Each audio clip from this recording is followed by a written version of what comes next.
Hey guys, Snoopy here, and today I wanted to discuss an aspect of shiny detection in Pokemon Sun and Moon.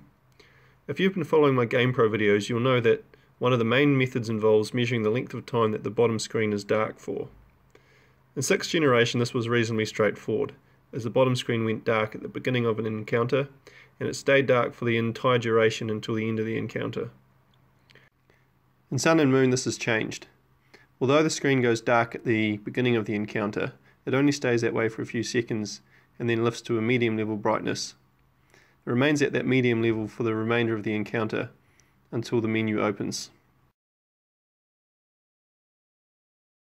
So I decided to investigate this a little bit further, and using the light sensor on the GamePro I was able to capture this data showing exactly what's happening in Omega Ruby and Alpha Sapphire. So this shows the screen brightness initially being around this value of 500. And then the screen goes dark. It stays that way for around about 11 or 12 seconds, and then the screen brightness picks up again. So that's very easy for detection because I can just set the light sensor cutoff value to around about 100 to 150, and it will pick up this drop and then this increase. And then the time between is what it's used for shiny detection.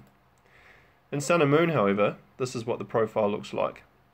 So although we get that initial drop at the start as the screen goes dark, it only stays that way for about 2 seconds before the screen becomes slightly more bright again, and then stays at that level for the rest of the encounter before becoming a little bit more bright right at the end when the menu opens up.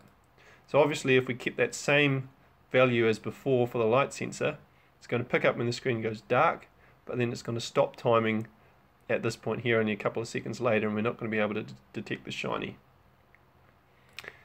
If we use a value more like this though, so somewhere around 450, in theory it should pick up this drop and then it should ignore everything else until it again picks up this point here where the screen goes into the menu, and that time should be able to be used for shiny detection. Interestingly enough, I noticed that the profile on Heart Gold and Soul Silver is actually very similar to Sun and Moon.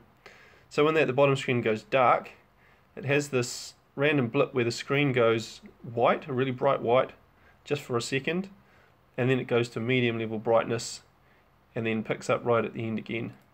So I was able to use a light sensor value in this sort of range, and I had to obviously add a little bit of coding to ignore this portion here, but I was able to detect this little piece here and the drop here using a different light sensor value to run some code on Heart Gold and Soul Silver to just see if this kind of thing could be achieved, and then that would give me an indication if I can do the same thing in Sun and Moon. I developed some software to test this theory in Heart Gold and Soul Silver, and as you can see from the footage, I was able to find a shiny Moltress, and after just 251 soft resets too, which was pretty lucky. But this gives me a lot of confidence that this approach will work in Sun and Moon. But I guess we'll find out in just a couple of days' time. Till next time, see ya!